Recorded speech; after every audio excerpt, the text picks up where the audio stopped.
Good morning, everybody.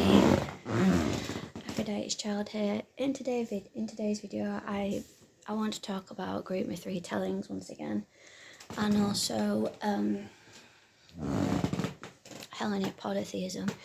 Now, I do find that people who are mythic literists seem to be getting quite a lot of backlash and bantered. So let me say there's going to be two topics in this video. So first we're going to start with Hellenic polytheism, mythical literist. I have noticed that a few people in the Hellenic polytheism community think that they have the right to go around controlling people that are mythic literists when really they should be minding their own business when it comes to other people's beliefs and paths, especially when it isn't their own path to say what that person should and shouldn't believe in. If people are mythical literists and that's how they view their path, then so be it. If people are mythical literists and that's how they view their path, then so be it. But I don't think it's fair for other Hellenic polytheists to interfere in other people's paths and basically feel that they have the right to tell them what they can and can't do. At the end of the day, there's no right or wrong way in Hellenic polytheism, and we all have our own way of reaching out to the gods and how we feel for ourselves is best for us to do. Now, I'm only sort of a mythilitarist, so meaning that I see Eros as the son of Aphrodite, mainly because I'm a mother myself, so it gives me something to turn to, knowing that there's something out there that understands parenthood and things like that. So that's where I only am a mythic litarist and where they were born and things like that. But when it comes to in Greek myth, when it comes to the women being villainized and this being said about them and that being said about them, and even with men as well, that's where I'm not a mythic litarist. That's where I don't take it as literal. That's where I only take it as a pinch of salt. So that's where it kind of ends and stops. So I'm only sort of. But I do feel that some Hellenic polytheists need to stop interfering in other people's paths. I mean, I wouldn't dream of telling someone what they can and can't do and how their path should go and what they should and shouldn't believe in. You know, when it's not my path, I don't interfere. Another Hellenic polytheist shouldn't be interfering in other people's paths, especially when it isn't their own. They've got their own path, so they really shouldn't be sticking their oar in anyone else's. So, you know, if people are mythic literists, so what? And if they're what? And if they're not, so what? End of the day, people can do what they want in their paths. People just need to learn to keep the neb out and mind their own business at the end of the day. Because when they're not part of that person's path, then they've got no right to interfere. So it just really annoys me, really irritates me when people think they have the right to go around telling people what to do in their own paths. And I really find it really unfair and very controlling. We all have our own way of reaching out. I've got my way. I have close friends who have their way. But it's all about having that understanding with each other and knowing that, you know, beliefs are different, but that's okay. And to not let it ruin your friendship. Because we're not all going to believe in the same thing. We all have our own way. Like, there is nothing wrong with having something to turn to. This is how I'm seeing my mythic literary side of myself, that there is nothing wrong with having something to turn to. We all have something to turn to, even if from our experiences, we all have something to turn to. And there's nothing wrong with that. And this is why people are mythic literaries, is because it gives us something to turn to. And there's absolutely nothing wrong with that. And people shouldn't make them feel ashamed for having something to turn to, because we all need something to turn to. Things can happen in our lives where we need something to turn to for support, to show an understanding. You know, it's only natural for that to happen. Like, I turned to Aphrodite and now I've got Hera, you know, their mothers, you know, they understand. And this is why I turn to certain parts of their myths, not all of it, just certain parts of them, you know, with children. I mean, you know, in Hera's myth, she gets labelled as a really, really bad parent, as a bad woman, this, and this, and she's nothing like it. She's very, very misunderstood. And this is where I'm going to go on to Great Me 3 tellings, A lot of people don't. Some people don't appreciate them and find them dangerous. I disagree with that. I think it does the original myth justice, and I know for a fact that people do appreciate Greek myth retellings because it's taking women away from being villainized. People need to remember that the original myths were written by man that were villainizing women, turning them into monsters, doing this and doing that to them. And this is not to how they're like at all. When you read the Greek myth retellings, you get to see, written by a woman, you get to see that they're not being villainized. What they did, being vengeful, is for a reason. Like Clytemnestra, for example, she really got hammered in the original myth written by man, villainizing her, turning her into a bad murderous woman. When if you read her actual Greek myth retelling, she's nothing like it. She went on a rampage, well, I won't call it a rampage, but kind of like got her revenge on Agamemnon because he murdered her daughter Iphigenia. I don't know whether I'm saying her name right, I do apologise. So it's like what every woman would do, every parent would do, is to seek revenge on those that have done something really bad to their children. You would go out there and want to find the person who did that stuff. You know, it's only natural to do that. Obviously, you'd do anything for your kids. And so I really find that Greek myth retellings are very, very much appreciated. And it shows that men and women are equal. And I do feel that more of these topics should be spoken, because a lot of people render Greek myth retellings because they're nothing like the original. Well, they're not going to be, because it takes women from being villainized. So you can't have a Greek myth retelling being like the original myth and villainizing women, because it'd be like, well, what's the point of these modern books and still villainizing women? And I think this is why a lot of people don't appreciate modern retellings, is because women aren't being villainized or being turned into monsters or done this and done that. Well, good. I'm glad that they're not. But I am, and I think this is why they don't get appreciated by a lot of people, because they're not seeing women being villainized and said this about them and that about them. Well,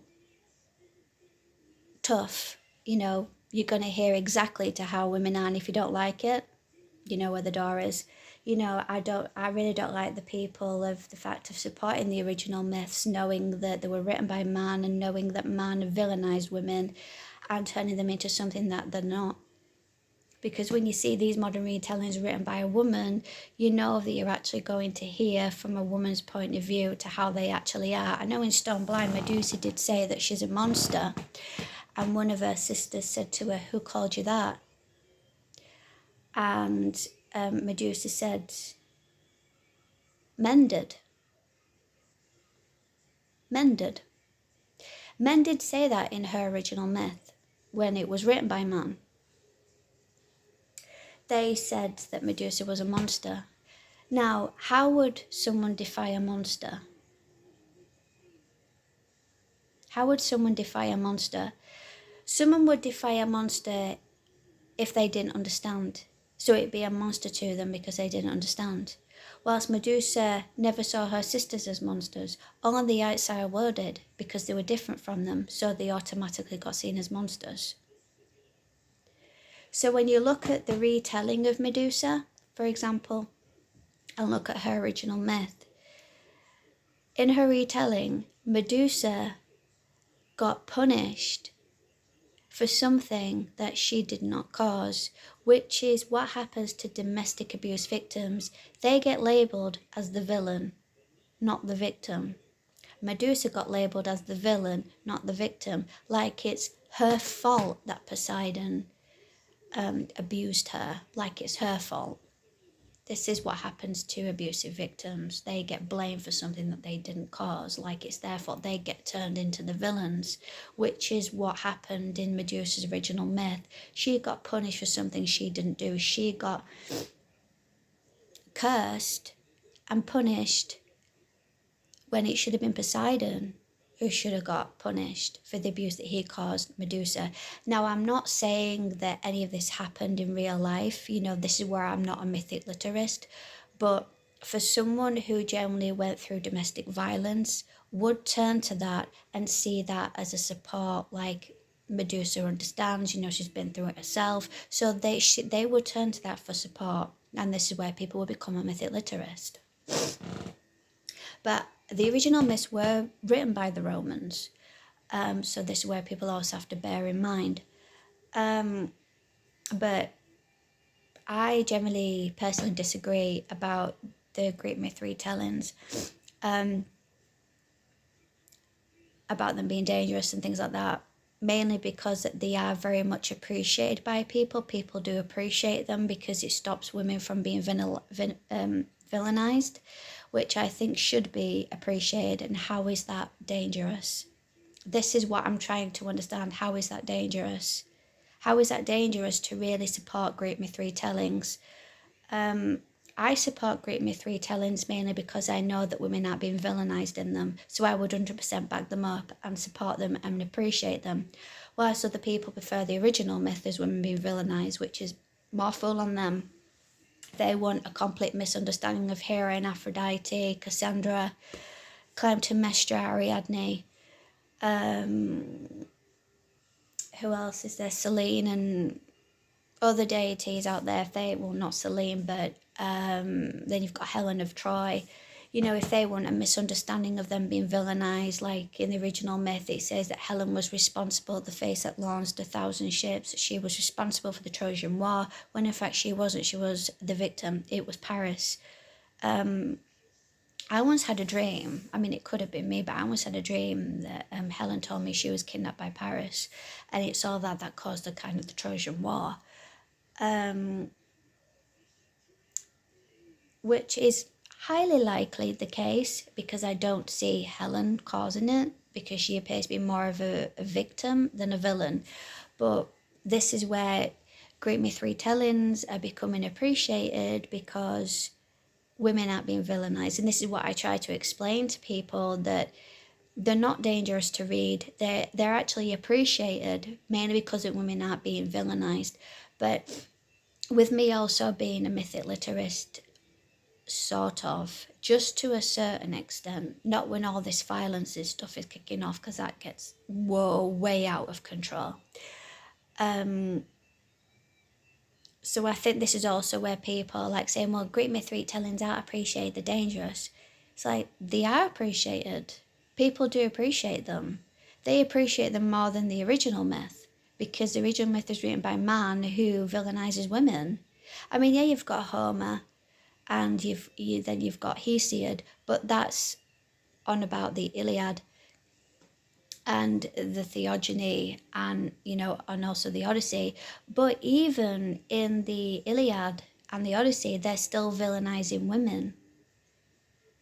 Even in the original Iliad and the Odyssey, they're still villainizing women. The Clytemnestra's still been villainized in the original Iliad, and Circe's been villainized in the Odyssey. But when you look into the retellings of Clytemnestra and Circe, you will see that they're not villains at all. They are nothing like to how man has written them.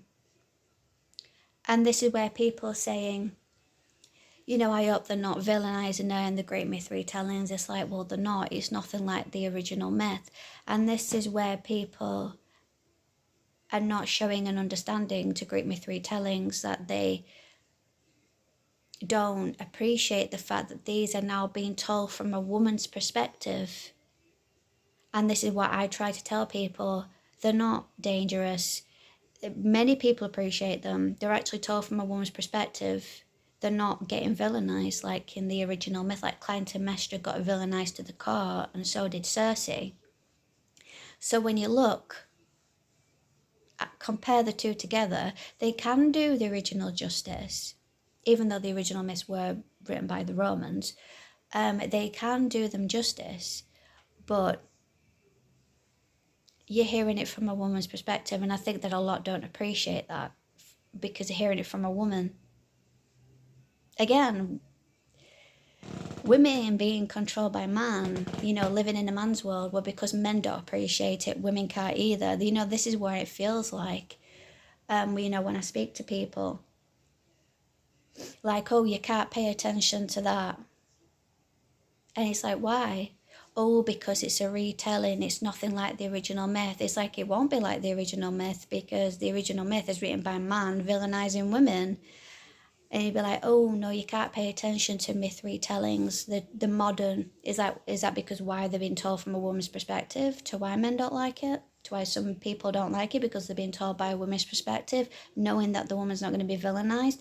You know, this is where I'd start to ask many questions, you know, to why they're trying to lure people away from it. And to why kind of people kind of smug away from it. Yeah, I get that retellings aren't for everyone. I do appreciate that. I get that people will focus on the original myth, and I do appreciate that also. But I know for a fact the original myth was written by a man villainizing women. Even the Iliad and the Odyssey, they're villainizing Clytemnestra, Cassandra, especially Helen of Troy, and also Circe in the Odyssey. Even though the Circe in the Odyssey isn't really mentioned quite a lot, but she got known as a villain for turning Odysseus' men into pigs. So she got villainized. But I do appreciate Greek myth retellings, and I am sort of a mythic literist, so I would appreciate even more, but not when all this violence and stuff is kicking off. That's where I'll take it all as a pinch of salt. But I do fully understand if domestic abuse victims end up turning to the Medusa myth, you know, for support. That would be their own business. This is where I would not interfere. I just thought to do this video because it just really annoys me when people say, you know, oh, don't pay attention. They're basically saying don't pay attention to Greek myth retellings because they've been told from a woman's perspective. You know, women have been villainized in these, so you can't pay attention to them. You can only pay attention to them when they're being villainized. So my response is like, fuck you, you know, I will pay attention. I'm all for women not being villainized, but that's just me personally. And this is where I appreciate them. Which I try to explain to people. I don't think they understand. I think mainly because that they know that I'm a sort of mythical literist, so they kind of don't really pay attention to the fact that I appreciate women not being villainized. You know, with me being a woman myself, if I had a myth written about me where I was being villainized, even I would expect to be able to tell it from a woman's perspective and not feel like I wasn't able to because man has stopped it. But yeah, so I decided to do another video on this because it seemed to be quite a popular video in the last one, with the comments that I was getting that more videos needs to be done about this topic. So I mean, me personally, I don't have a problem with Greek myth retellings, but that's just me personally. All right, guys, I do have 2 book reviews coming up. I'm just getting around to doing other videos because I've got a few more to do as well. So I will be doing the 2 book reviews as soon as I can. All right, guys, see you in the next one. Bye.